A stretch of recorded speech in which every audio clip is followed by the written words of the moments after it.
Hand over your executive security badge, Philip. Your 15% stock grant is officially nullified under the restructuring clause. Mason sneered, sliding a termination order across the polished mahogany desk. I took my Montblanc fountain pen, signed the document without a single moment of hesitation, and offered him a tight, controlled smile. He had no idea what Clause 14C did. 12 years ago, in the autumn of 2014, I co-founded Vanguard Equity Partners alongside Trevor Vance.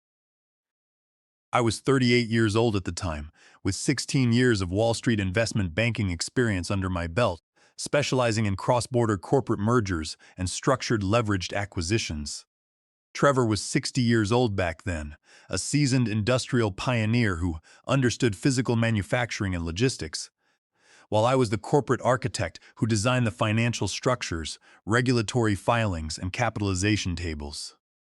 Together, over more than a decade of hard work, we built Vanguard from a boutique financial advisory shop into a corporate behemoth generating $240 million in annual top-line revenue. Our specialty was identifying undervalued, cash flow positive industrial mid-market firms, acquiring controlling stakes, expanding their profit margins, and positioning them for lucrative acquisition by international sovereign wealth funds. By early 2026, at 50 years of age, I held a 15% equity stake in Vanguard Equity Partners, represented by exactly 15 million Class B non-voting common shares. Trevor held 34%, while various institutional pension funds and venture partners held the remaining 34%. To the uninitiated outside observer, my Class B shares appeared to carry no governing authority over board decisions. They were non-voting equity designed purely for profit dividend participation. But in corporate finance, appearance is often a deliberate illusion crafted by seasoned veterans. 6 months ago, Trevor Vance suffered a severe cardiac event that forced him into sudden retirement at 68. Desperate to liquidate his estate for tax planning, Trevor sold his family's 34% voting stake to Thorn Capital Partners, an aggressive private equity buyout fund managed by 34-year-old Mason Thorn. Mason was the wealthy son of an oil and gas tycoon, accustomed to buying distressed assets, stripping their operational overhead, laying off senior staff, and flipping the companies for short-term capital gains. He immediately appointed himself chairman and chief executive officer of Vanguard Equity Partners.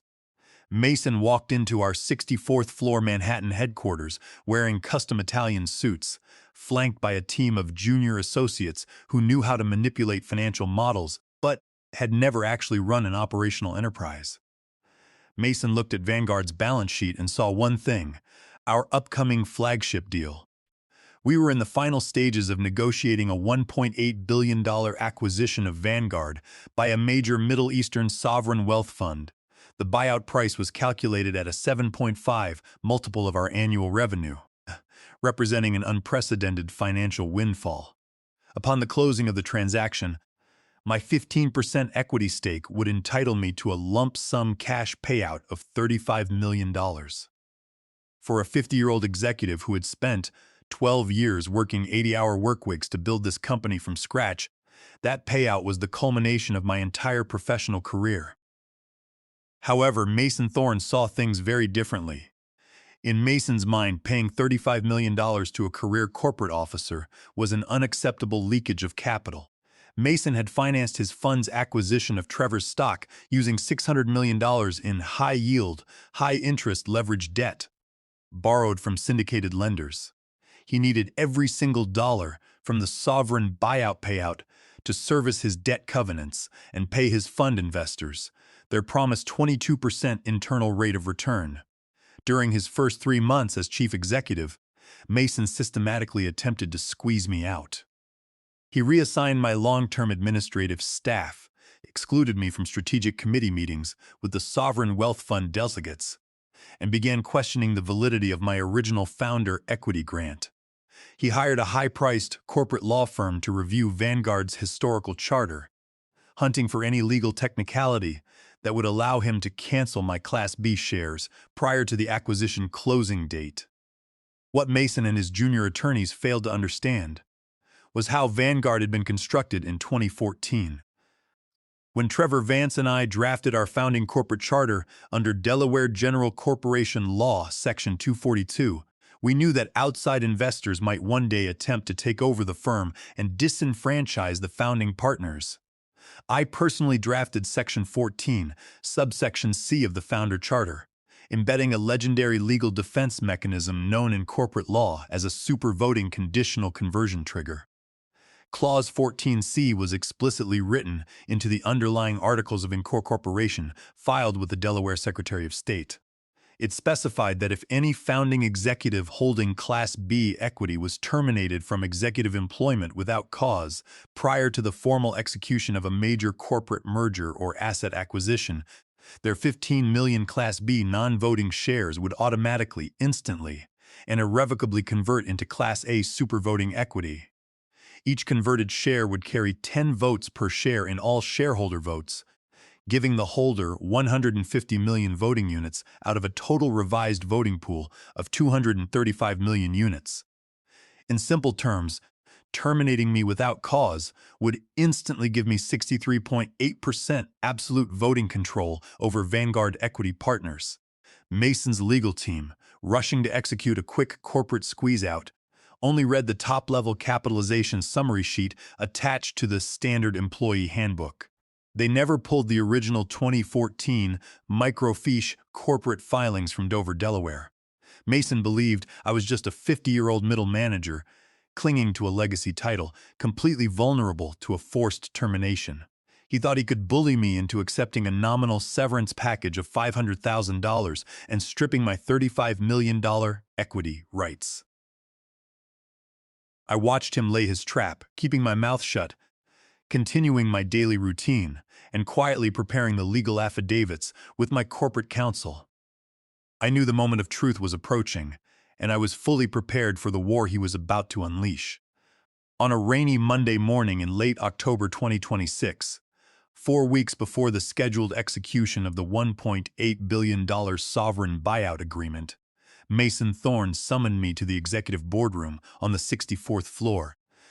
When I walked in, I noticed that Mason had filled the room with his inner circle, his chief financial officer, his young general counsel, and 3 representatives from Thorne Capital's senior advisory panel. Trevor Vance's old leather chair at the head of the mahogany table had been replaced with an ergonomic modern leather seat that Mason reclined in, twirling a gold pen between his fingers. On the table in front of him sat a thick folder stamped with red priority tags. "Sit down, Philip," Mason said without looking up from his tablet screen. His voice was laced with the casual arrogance of a 34-year-old heir who had never experienced a real business failure in his life. I took my seat at the far end of the table, opened my leather notebook, and placed my fountain pen neatly beside it.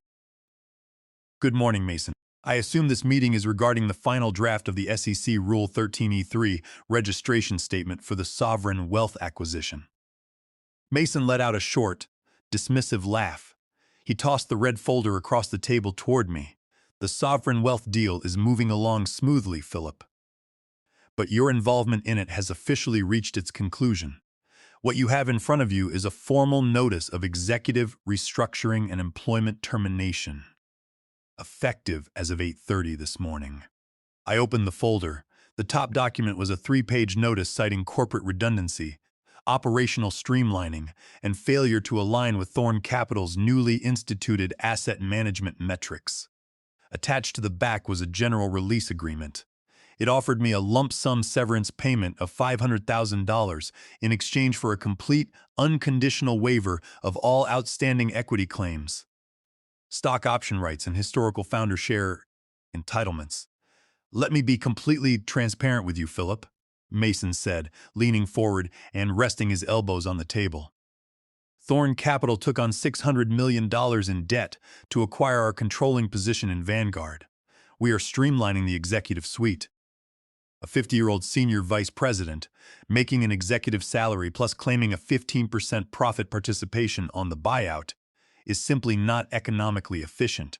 Under the revised executive charter we passed last month, your Class B non-voting shares are subject to forfeiture upon termination for operational redundancy."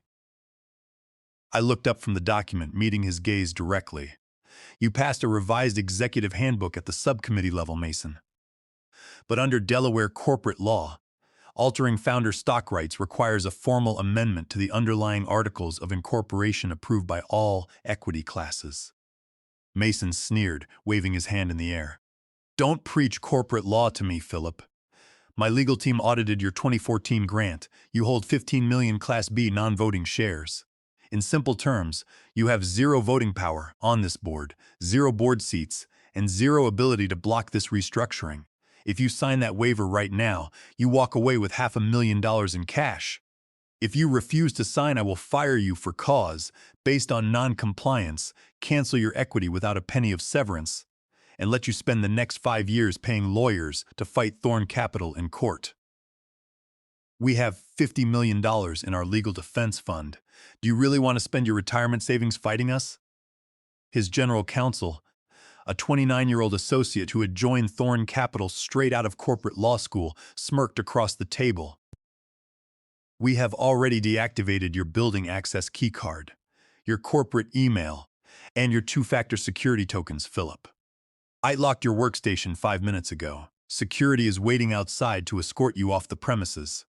They expected me to break down, raise my voice, threaten a lawsuit, or beg for a higher severance figure. Private equity raiders thrive on emotional reactions. They rely on fear, surprise, and financial panic to force senior executives into signing unconscionable release agreements. Instead, I sat in total silence for 10 seconds, feeling the calm certainty of a veteran strategist who had anticipated this exact chess move 12 years in advance. I took my Mont Blanc fountain pen, uncapped it, and wrote a crisp single line across the signature block of the waiver, received under protest, all statutory and contractual rights under the 2014 Charter reserved. I signed my name neatly beneath it. I closed the folder, stood up, and buttoned my dark navy blue suit jacket. Mason, I want to clarify one specific detail for the record. Are you officially declaring that my employment as Senior Vice President of Strategic Growth is terminated without cause? Effective immediately. Effective this exact second, Mason replied smugly, leaning back in his chair. Take your personal items and leave. Vanguard is under new management. Understood, I said calmly. I picked up my leather briefcase, walked out of the boardroom, and stepped past 2 security guards waiting in the lobby. As I waited for the glass elevator, Mason's junior associate followed me out, holding a small cardboard box containing a desk clock and a few personal framed photographs from my office. Nothing personal, Philip, the young associate said with a condescending smirk as he handed me the box. It's just private equity economics. Modern corporate finance belongs to agile funds, not legacy managers. You had a good 12-year run. I took the box, stepped into the elevator, and looked the young man in the eye. Son, in investment banking, the most dangerous thing you can do is execute a transaction without reading the fine print of the original founding charter. The elevator doors closed smoothly. I rode down to the underground parking garage, placed the box in the trunk of my luxury sedan, and called my lead corporate litigation attorney, Oliver Vance. Oliver, I said, putting the call on speaker as I pulled out into the Manhattan traffic. Mason Thorn just officially executed my termination without cause. Send the prepared package to the Delaware Division of Corporations immediately. Activate Clause 14. Filing is primed and ready, Philip. Oliver replied over the line, his voice razor-sharp. The moment the Delaware Secretary of State timestamps the conversion affidavit, your 15 million Class B non-voting shares will instantly convert into Class A supervoting stock with 10 votes per share. You will hold 150 million votes out of 235 million total. By 12 o'clock noon today, you will legally control 63.8% of the voting power of Vanguard Equity Partners. Good, I said, looking at the city skyline in my rearview mirror. Prepare the formal notices for an emergency special shareholder meeting for tomorrow morning at 9 a.m. It's time to teach Mason Thorn how a real corporate buyout works.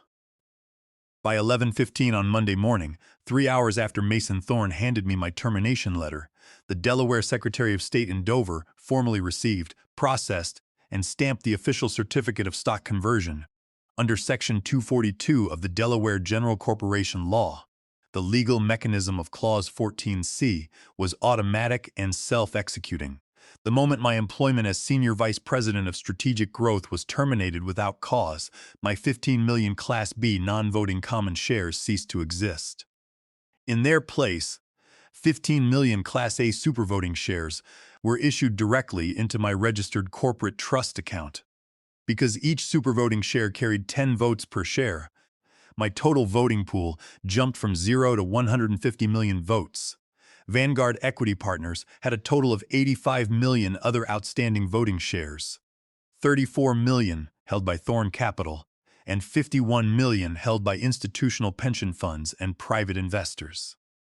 With my 150 million supervoting shares added to the pool, the total voting power of Vanguard expanded to 235 million votes.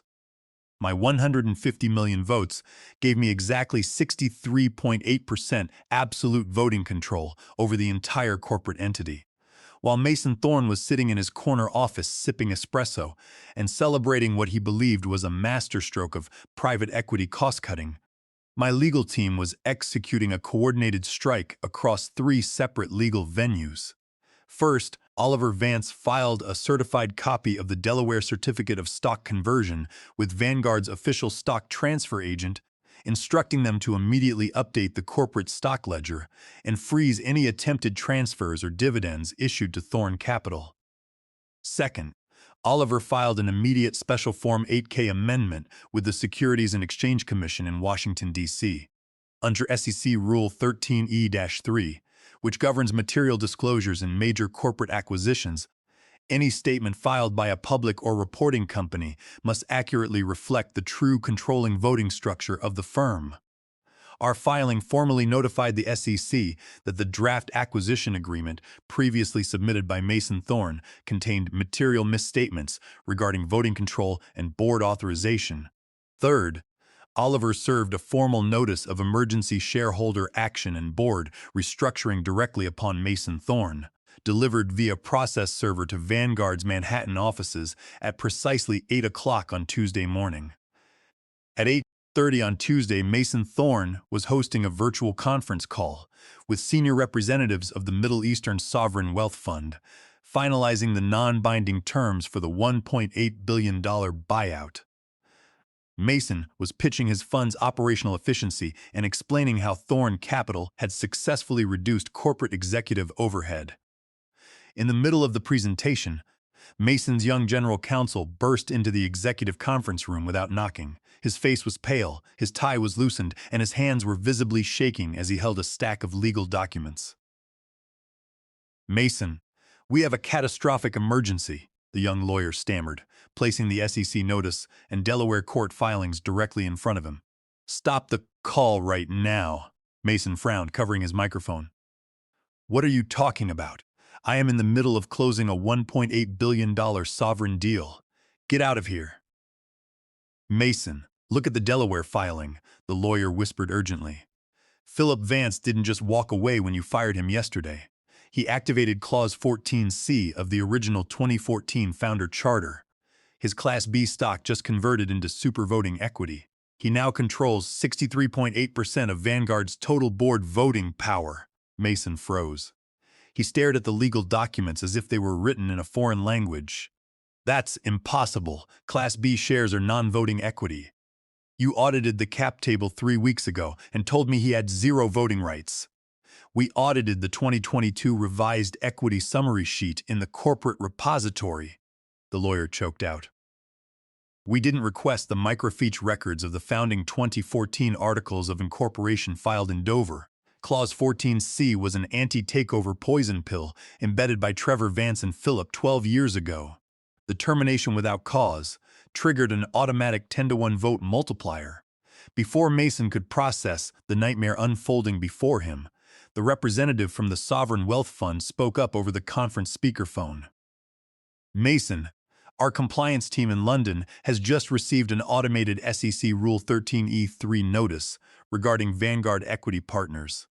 The filing indicates an ongoing controlling ownership dispute and an unauthorized board representation.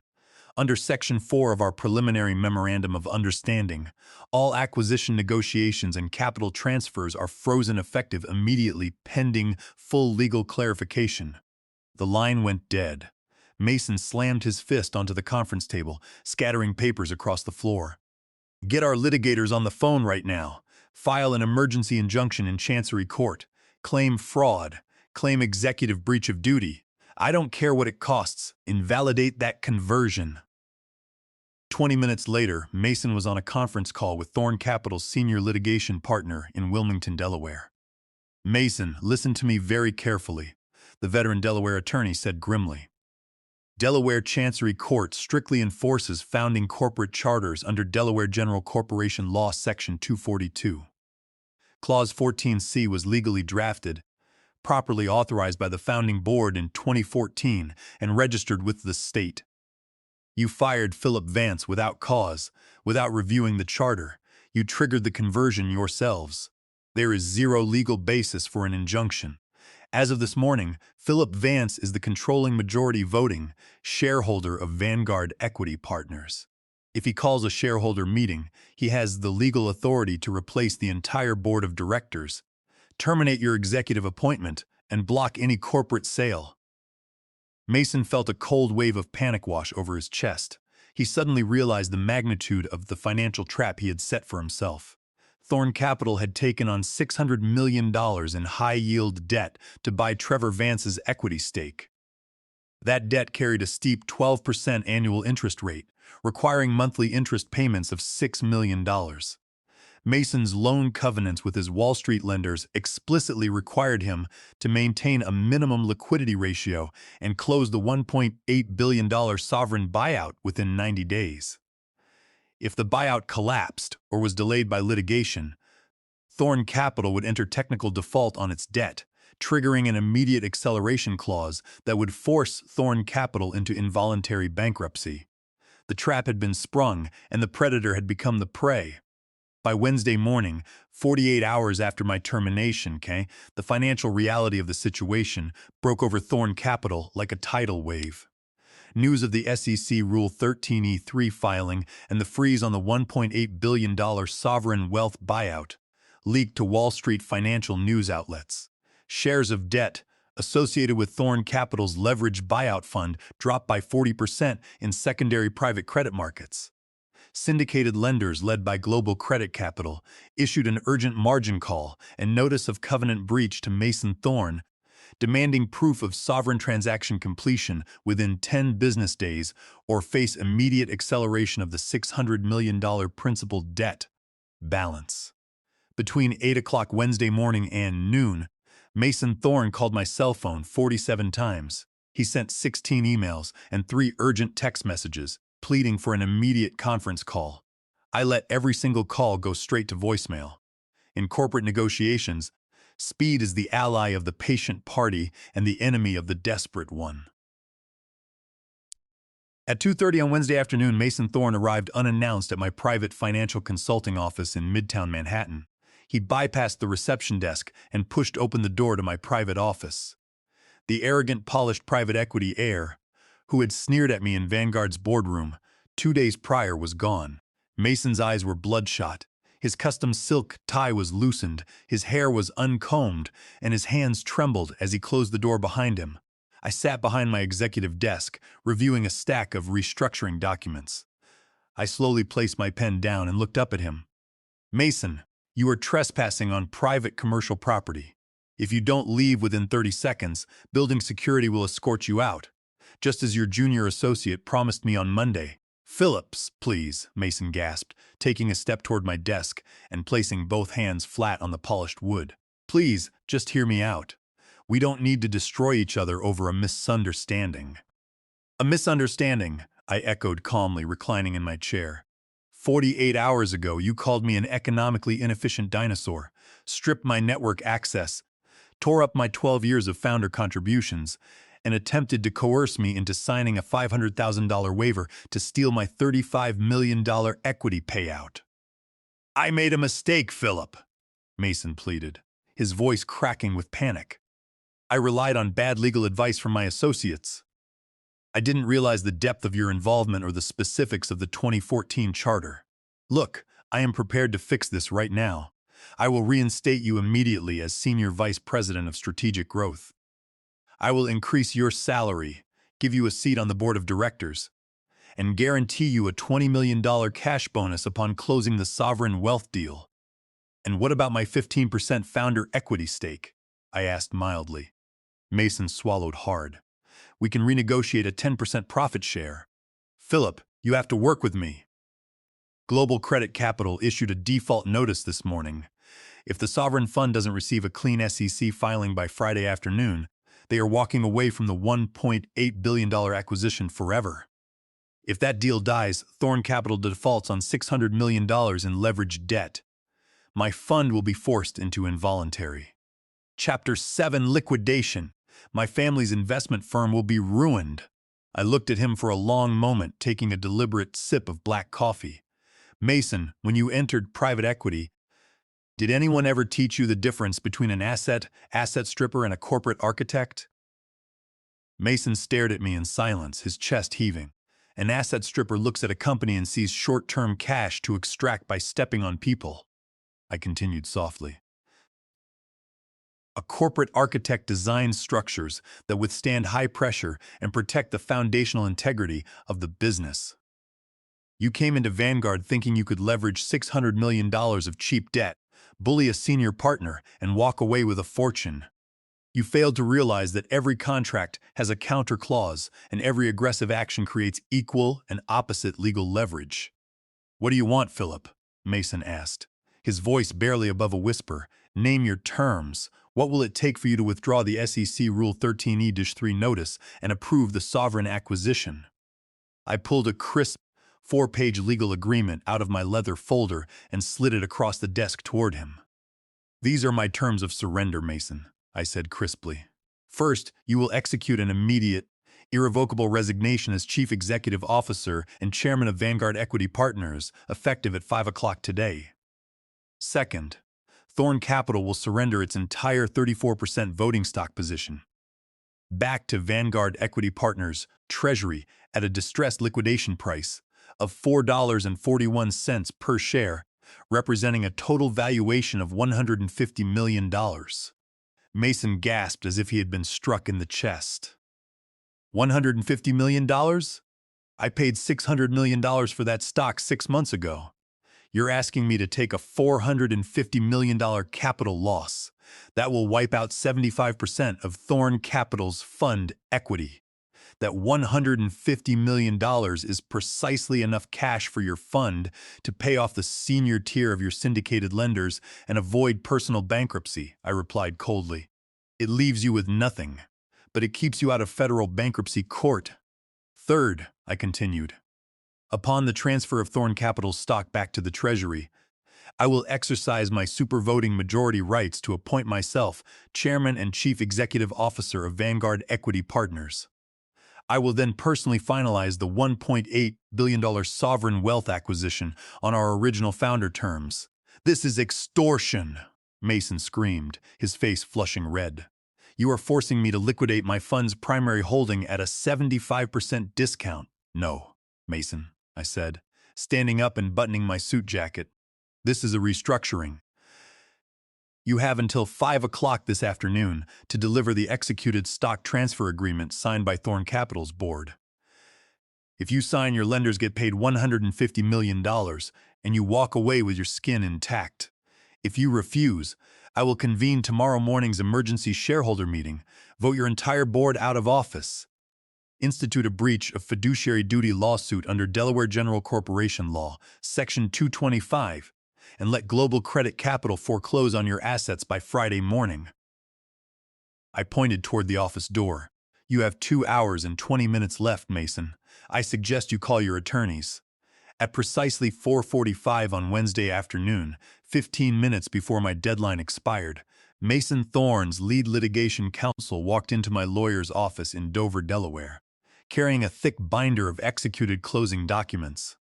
Mason Thorne had signed every single document. He executed his formal resignation as Chief Executive Officer and Chairman of Vanguard Equity Partners. Thorn Capital's board of directors voted unanimously to sell their 34 million shares back to Vanguard's corporate treasury at $4.41 per share, liquidating their position for $150 million cash. The $450 million loss wiped out Thorn Capital's entire annual profit margin and stripped Mason of his managing partner status within his family's investment firm. The $150 million was wired directly to Global Credit Capital to satisfy senior debt covenants, fairly sparing Thorn Capital from an immediate involuntary bankruptcy filing. Mason Thorn had gone from an arrogant corporate raider expecting a $350 million windfall to a disgraced executive who had lost nearly $500 million of investor capital in 72 hours. At 9 o'clock on Thursday morning, I convened the emergency special shareholder meeting in Vanguard's 64th floor Manhattan boardroom. Sitting in Trevor Vance's original leather chair, at the head of the mahogany table, I exercised my 63.8% super voting majority control. By unanimous shareholder resolution, I was elected chairman of the board and chief executive officer of Vanguard Equity Partners. My first executive action was to terminate Mason Thorn's junior general counsel and fire every private equity analyst he had brought into the firm. My second action was to restore all staff salaries, reinstate the senior vice presidents who had been pushed out, and reverse every predatory cost-cutting measure instituted over the previous 6 months. By noon on Thursday, Oliver Vance filed a corrected SEC Form 8K disclosure statement confirming that Vanguard Equity Partners was under unified, stable, majority founder leadership with zero debt leverage disputes. On Friday morning, I personally hosted a video conference with the managing directors of the Middle Eastern Sovereign Wealth Fund.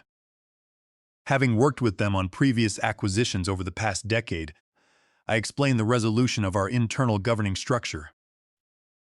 The Sovereign Fund's Investment Committee praised our decisive action, withdrew their transaction suspension, and accelerated the final closing timetable. 3 weeks later, in mid-November 2026, the $1.8 billion sovereign wealth acquisition of Vanguard Equity Partners formally closed. When the wire transfers settled through J. Morgan Chase in New York, the financial math fell into place with absolute precision. Because Thorn Capital's 34 million shares had been repurchased into the treasury at a steep discount, the remaining equity pool was concentrated among the founding partners and institutional investors. My 15% founder equity stake, combined with my contractual performance bonuses as chief executive who successfully closed the merger, resulted in a total lump sum cash payout of $48,500,000. On the day the acquisition funds cleared into my trust account, I walked through Vanguard's executive offices one last time. The firm was now seamlessly integrated into the sovereign fund's global industrial portfolio, its operational integrity preserved, its 300 employees secure in their jobs, and its business model protected. I retired from Vanguard Equity Partners that afternoon at 50 years of age. But rather than walking away from corporate finance entirely, I established Vance Strategic Advisory Partners, a boutique consulting firm based in New York. Our primary mission is providing legal defense strategies, anti-takeover governance structures, and super-voting equity frameworks for mid-market founders facing aggressive private equity buyouts. As for Mason Thorn, news of his catastrophic $450 million loss spread rapidly throughout the Wall Street financial community. The board of directors at Thorn Capital stripped him of his executive authority, relegated him to a non-salaried junior advisory role, and instituted strict compliance oversight over his family's trust accounts. His ill-advised attempt to bully a veteran founder out of $35 million became a mandatory case study taught at Columbia Business School, illustrating the catastrophic dangers of financial arrogance and the legal power of a properly engineered corporate charter.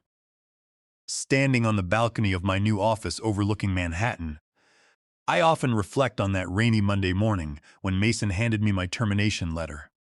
He thought he was stripping me of my career and stealing my lifetime earnings with the stroke of a pen.